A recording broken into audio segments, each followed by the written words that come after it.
Welcome to Fading Causes. My name is Mukesh Kapila, and I have a most intriguing guest, Mohsen Sarhan Ali. He says that he is always guided by the question, what value am I truly leaving behind? He's well qualified for that, having graduated as an economist from Cairo University, followed by a master's in non-profit management at the American University of Cairo, and in public administration from the Harvard Kennedy School. Welcome, Mohsen. Thank you, sir. It's a pleasure to be here. You are the CEO of the Egyptian Food Bank, and we will talk of this amazing work later on. But to start, you're obviously a very driven individual. Where did that come from? Tell us a bit about your upbringing that made you who you are. I think my upbringing, my mother, had a great weight in my choice of career and in the person I am today, even though she died when I was 15 or 16. I'm an only child, and I was raised by my mother, and when she passed away, I was raised by my grandmother, so I was mainly raised by women. I wouldn't say I was raised in poverty, but I was raised in a typical middle-class Egyptian family, and I always believed since I was a teenager that I have, even though I've been through a lot, I have been very lucky that I have been born in a family that was able to provide good education, that was able to provide a safe space for me to grow up sanely, if I may say, without any external pressures that I can't handle. While they were able to provide me that level of education, it has opened doors to me to progress in my career. And then as I progressed, I made some money, so I was able to invest back in my education. So what I'm trying to say maybe is I was actually very lucky to have escaped the poverty trap very early in my life. But not everyone is that lucky. And that's maybe why 7 or 8 years down my career in the nonprofits that I focused on what I really want to keep doing for the rest of my life, and that is fighting poverty. I found myself in an intersection of poverty and food security, but poverty is really what is in my heart. Well, obviously, you've been brought up very well, and it has equipped you with a very strong social conscience. But what's got you particularly passionate on matters of hunger and food? Actually, again, I'm looking at it from a poverty perspective, and evaluating my work more and how its effects on the people. It's all about poverty. After graduating from college, I worked for maybe 7 or 8 years in the private sector, and it was in the last 2 or 3 years there that I was pretty sure that I'm not continuing in that sector for long. I thought it was very evil while I was inside it.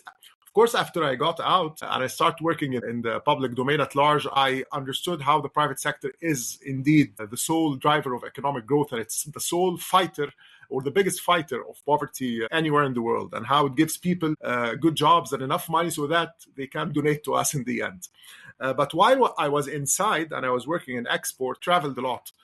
So one day I was in an airport in Kenya, another day I was in an airport in Delhi, and I remember one day I got stuck in a layover at 15 hours in Dubai, and then it really hit me. Why am I doing this?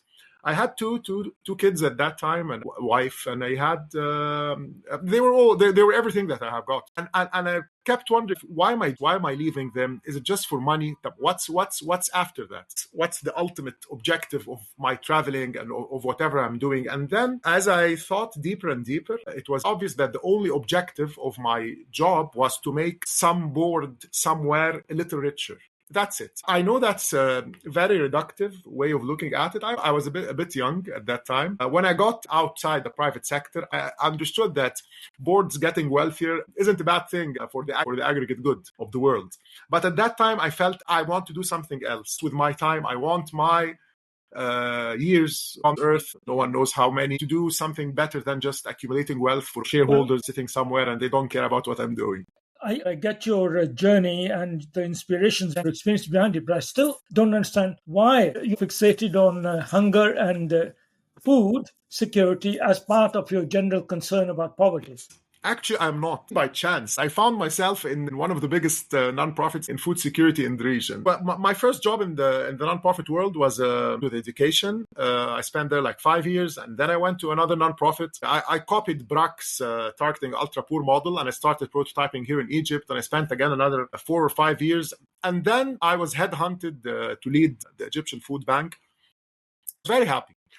because the power to actually do mass effect on the entire Egyptian population. If you do something and you can scale it up well, it can really have an effect. Explain a bit more about what you mean by poverty trap. It's kind of jargon. We understand what being poor and rich means, I think, but what's a poverty trap? To me, the poverty trap is the same for individuals, for institutions, and also for nations. To put it very simply, if you start up with very little resources, then you will end up with very little disposable income. So you'll spend on your necessities, you'll spend on food, you'll spend on shelter, and then you'll have a very tight room for disposable income to spend on your education, to invest in your future, to invest in productive assets for you, to even invest in your health. And then you will end up entering again another cycle of poverty where you will have maybe less and less disposable income and you will have no room to invest. So you will never escape that trap. And I believe it's as simple as lethal.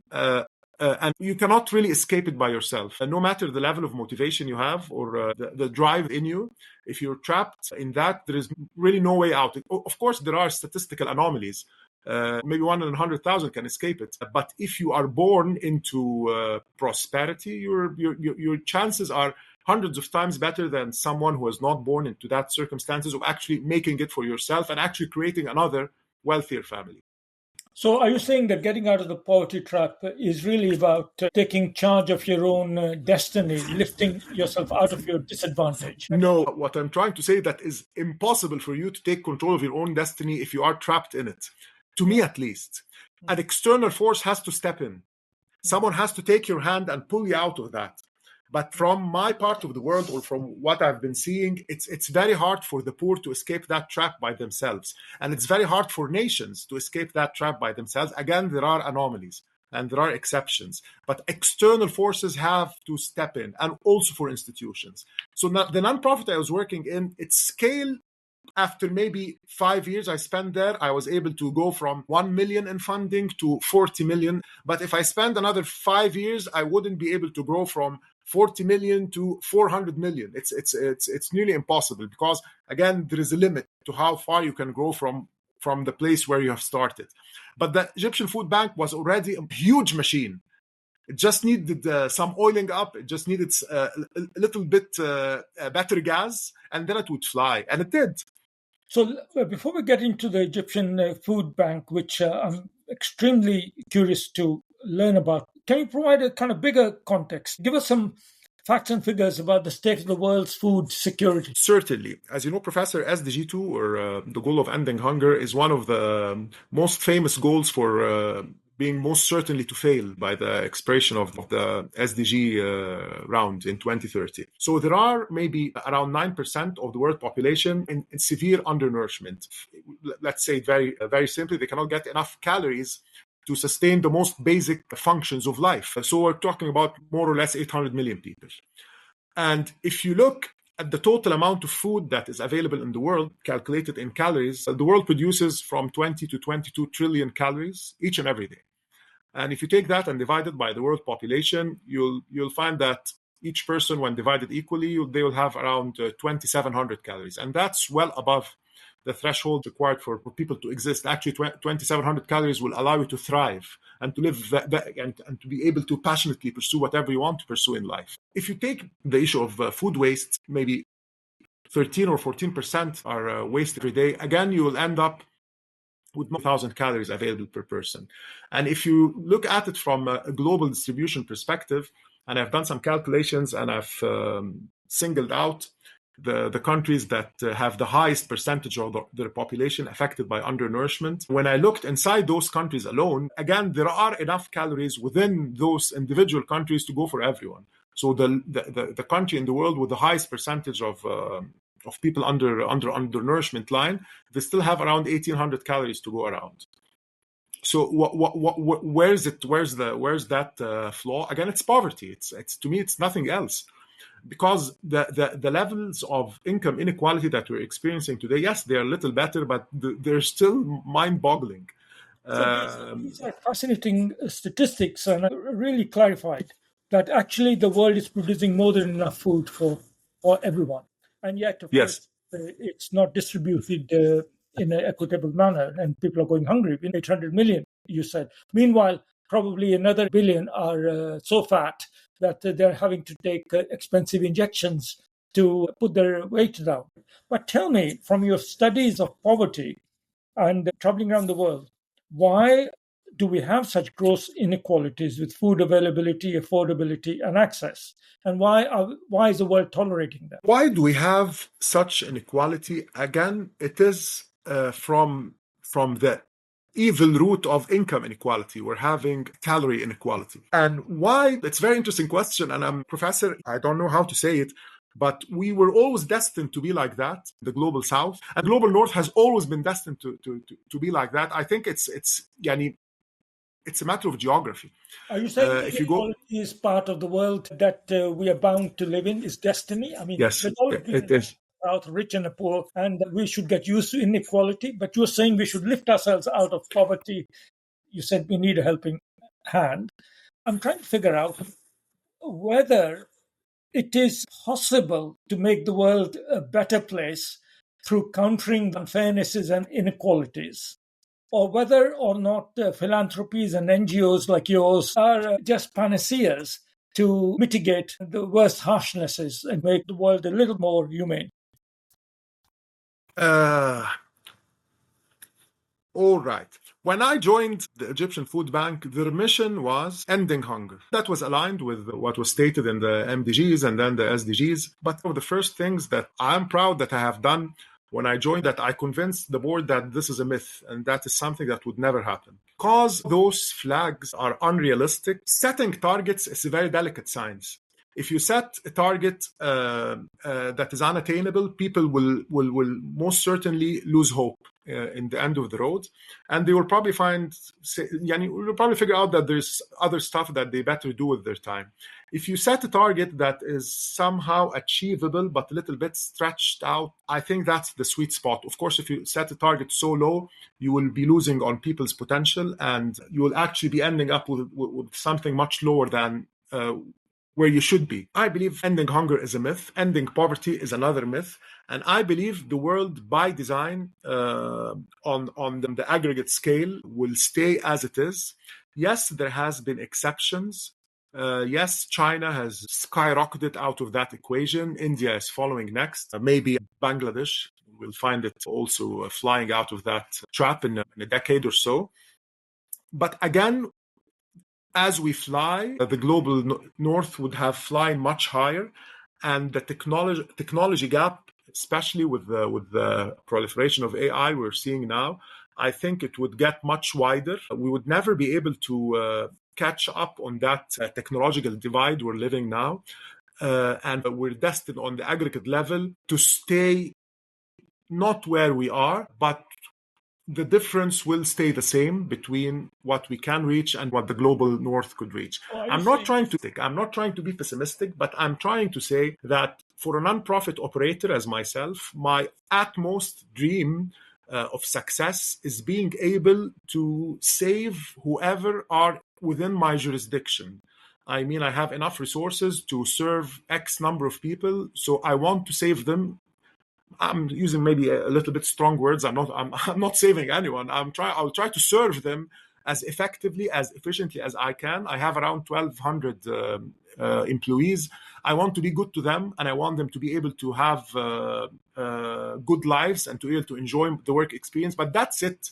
I cannot look at anything macro, because again, I will lose hope very quickly, and probably I'll not continue much. I appreciate your realism and also your honesty. And this is a good moment to get into the Egyptian Food Bank in detail. Tell us about what it is and your underlying philosophy and the operating model. So we have 3 platforms. One of them is protection. And in that, we try to serve families who are unable to work, or they are able to work, but their income is not enough to provide the minimum calories they need to live. And we're very specific in the target groups. In protection, we're serving female headed households. They are around 46% of our beneficiary pool, and we're disabled, and we're serving mainly elderly individuals who are living alone. and some foreign students who are coming to Egypt to study, mainly from Africa and Southeast Asia, and mainly study in Al-Azhar. In that program, we provide direct food aid. We used to provide food boxes, but now we have established a network of around 260 mini supermarkets that are scattered all across Egypt. And we send people SMS codes, and they carry points, and they can go to that network of supermarkets and they can shop. Of course, this gives us a wealth of data, and we're able to micro target individual families with nutrition messages that are tailored to their consumption and interests. Interrupt you there for a minute to explain why you are going down this retail food provision. In the food humanitarian business, we are told that cash is much better. And whether it's refugees or elsewhere, WFP is promoting cash in a big way. I'm intrigued by your retail delivery model with your network of shops. Why is that a better way as opposed to just dishing out the cash to your beneficiaries? Okay, there is a wealth of research that cash is actually very cost effective. It gives people agency, and that's mainly the main flag the cash proponents are raising. It's easier to transport, it has lower overheads. But my counter argument, that's also very scientific and based on a recent randomized control trial we've done with the International Food Policy Research Institute, that in high inflationary environments like Egypt, cash is not always the king, as they say in the private sector. I would say in the last 3 or 4 years, we had not less than 400% inflation in basic food items. And that was led by 2 consecutive currency devaluations. And unfortunately, and again, that's by design because we're in Africa. Most of our food is imported. We have been, we have been framed in the competitive and comparative advantage schools of economics. So we grew strawberries to export instead of growing wheat and maize to eat, because it's more cost effective per hectare. And again, the science said that, the Western science. So we grew strawberries and now we import most of our food. So when the devaluations hit, it hit hard. And people, now the government, of course, is thinking of switching. They have a food subsidy model, more or less similar to SNAP in the US. They are now thinking of switching it to cash. Mm-hmm. Again, because it's easier, there is less fraud, there is less overheads, they can distribute it easily. But I really wonder what people would be able to do with that money. Again, if I give them £100 now, it would be fascinating to find out what we'll be able to do with those same £100 3 or 4 months from now. I would tell you something I've tried before opening that chain. We've opened of mini supermarkets. We've tried giving people codes to go to other supermarkets that are existing already instead of investing in our own. And all sorts of bad things happened. First of all, we found a lot of discrimination that happened to the people there when the cashiers found out that these are people coming from nonprofits and they're actually not paying in cash right now, and probably they're not leaving tips. They were subject to very different treatment than the other cash-paying customers. And of course, with the rapid fluctuation in prices, mainly sugar, rice, cooking oils, the staples that we consume daily, people, the value of the points that they had, it would buy them something today, but it would buy them something else entirely tomorrow. And you'll find even discrepancies across geographies. So you'll find people in Upper Egypt, they are facing a price list that is very different than people in Delta. That's very, very different than people in Cairo, where the retailers have a lot of demand and they know the things that they have, it will sell. So they just keep raising the prices. And of course, the myth of governments controlling the prices, I think we've learned the hard way that it is a myth. Because actually, the power of Adam Smith's invisible hand that is invisible, you cannot coerce it. The economy that doesn't have a hand that you can coerce into doing something. It will act on its own, and you will not be able to control prices, no matter how diligent or how smart you are. Prices will control themselves in the end. I'm very much understanding better. Thank you. About how the system in which you are operating in Egypt, and I guess many such contexts elsewhere, the food system is broken. It's been screwed up. It's been screwed up because of external geopolitical forces, exporting and importing. The macroeconomy really makes it very much harder for poor people to maintain a stable, affordable market. But where's the ultimate solution to this? How do we actually reform the market overall? I believe in one of the solutions I'm doing. So I was telling you about protection. We have our third platform is called empowerment.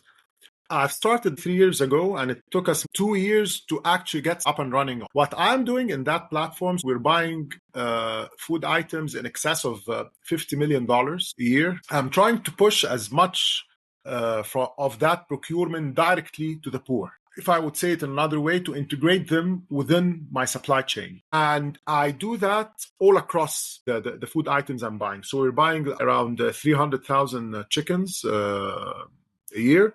Now, most of those chickens are coming from women who are staying at their homes. We give them chicks, we give them chicken feed, and then we buy back the chicken from them, actually at above market prices. We're still benefiting as the Egyptian Food Bank because there is a lot of middlemen we're cutting. And the women at home, they are making money. They are making money based on a very predictable buyer. And they are able to provide better lives for their families. We're doing that also in meat now. So we have collectively taken a group of women and collectively given them ownership of a cattle farm. We're doing that in dairy as well. We're doing that in white beans, in lentils, in dates.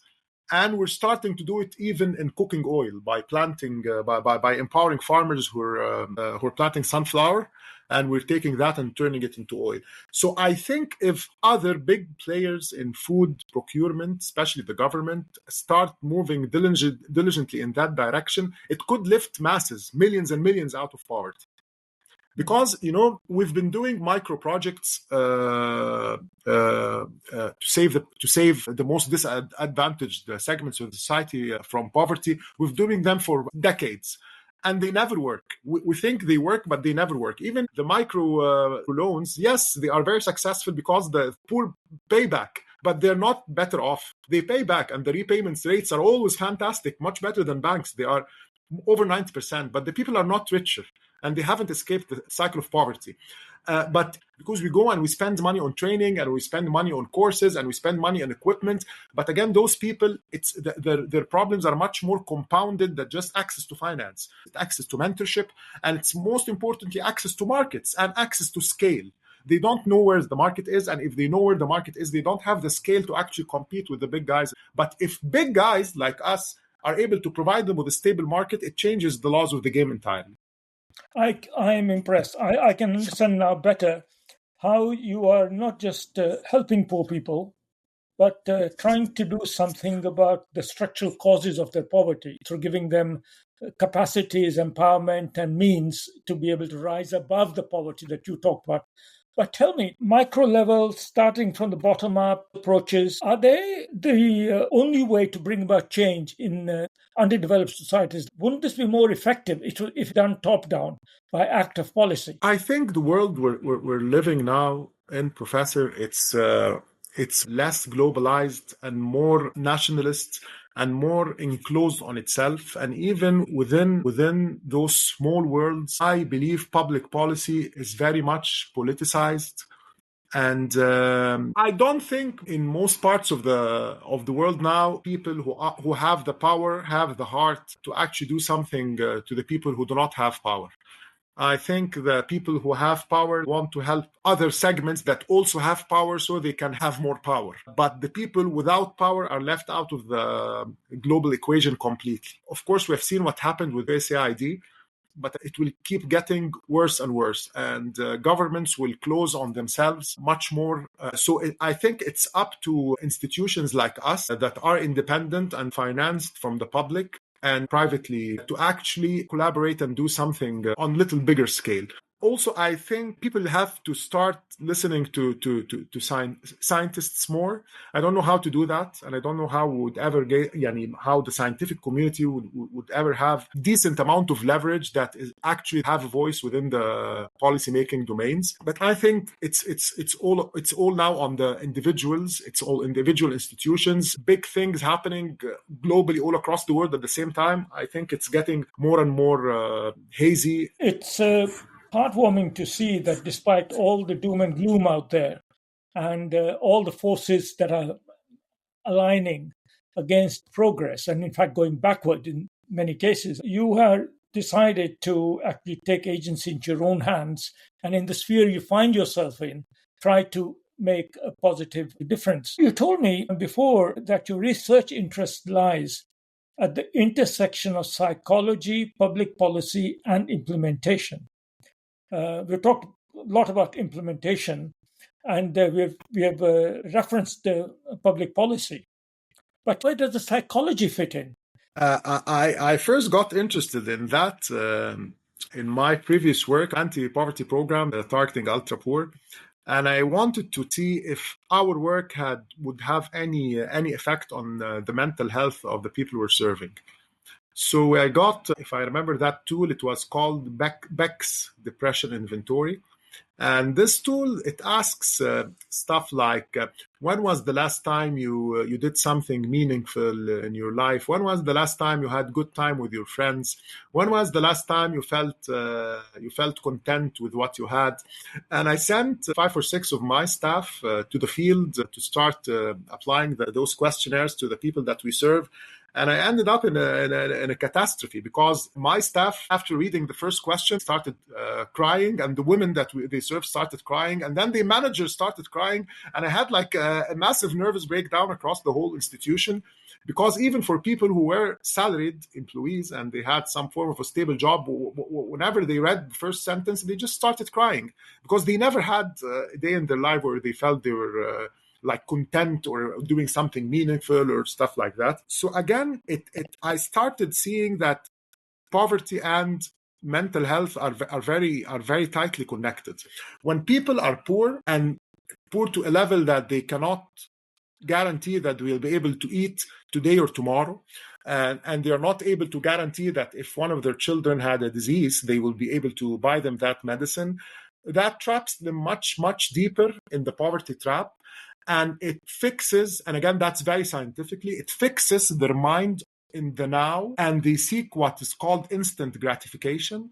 So they start only fixating on how they will eat today, and they will have absolutely no room in their minds to think of anything beyond the day that they are trapped in.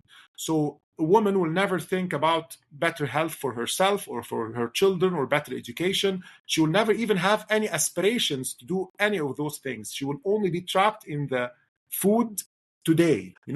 I've been reading research recently that the effect of percent reduction in IQ for poverty, it's exactly equivalent to a well-off person missing completely a night of sleep.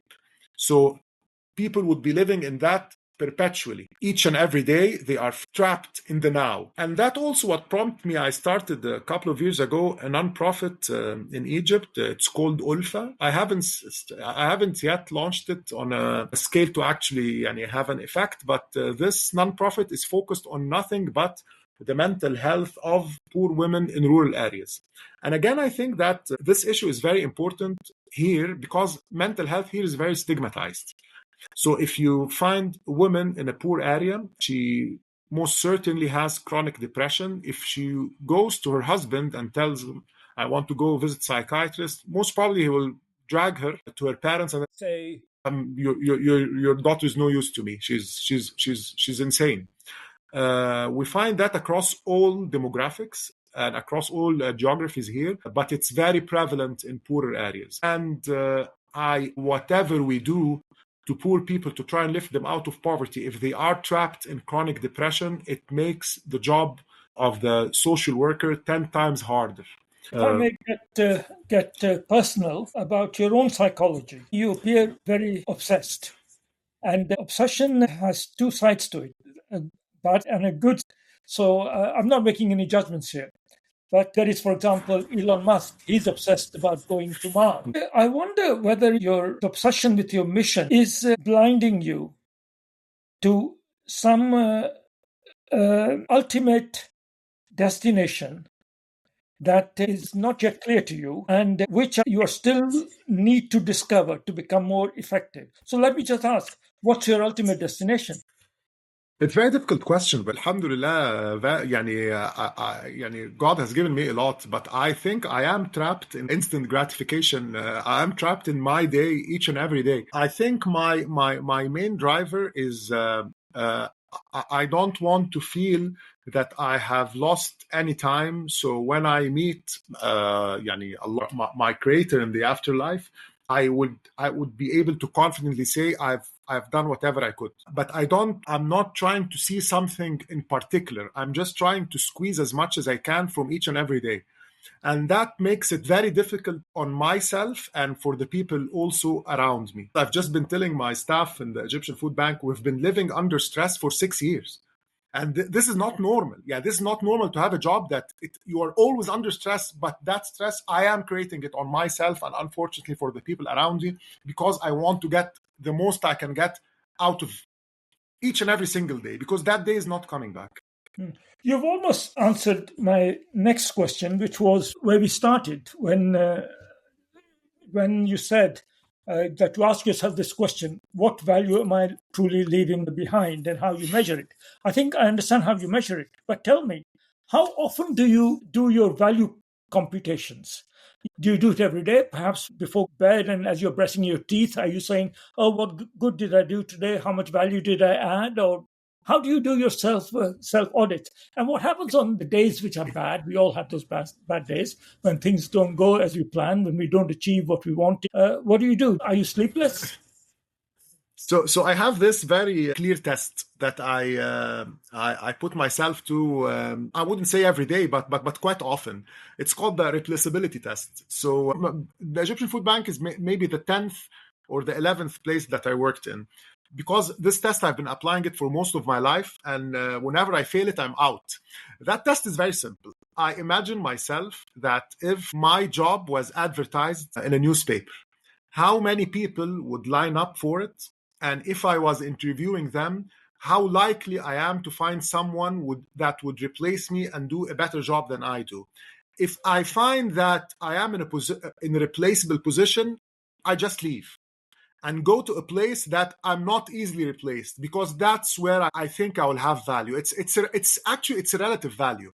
Yani, maybe it's like the marginal utility in economics. A cup of water is not the same value to everyone. It's a big value to someone in the desert, but for someone in restaurants, it's nothing. And I think that what made me while I joined the public domain, my second job was in the American University in Cairo. I was the director of development, and I had a black Mercedes driving me back and home from work, and it was a really laid back job, and it was very easy. But again, I was very replaceable, because if my job got advertised, hundreds of people would be line up to take my place, and I figured they would at least do as good as I am. Some of them would even do better. So it didn't take me 6 months to leave that job, and I went to work in a nonprofit in one of the most dangerous places in Cairo. It's called Ezbet Khairallah. It's an informal settlement. There are a million households living there. Most of them don't have electricity. Most of them at that time didn't have water. So this actually cost me a marriage, because when I left that job at the American University in Cairo, and I had the chance to put my kids there for free because I was a staff there. So I left a lot, and I went to work with much less salary in one of the most dangerous areas in Cairo, because I felt I didn't have a value here, but I will have a value there. Again, it's very personal. I think it's a little bit selfish. I'm thinking internally, but again, I think it's for the greater good. Perhaps a bit of selfishness is an important driver in our behaviors, both good and bad. Mohsen, as we come to the end of our fascinating conversation, I want to thank you really for indicating that actually the way you run the Egyptian Food Bank is not about feeding just the body. It's about feeding the soul and the mind as well. And that perhaps may be the ultimate added value of your enterprise. I hope also the conversation has given some food for reflection for our listeners. The question that you ask yourself, am I adding value, is something that all of us can ask.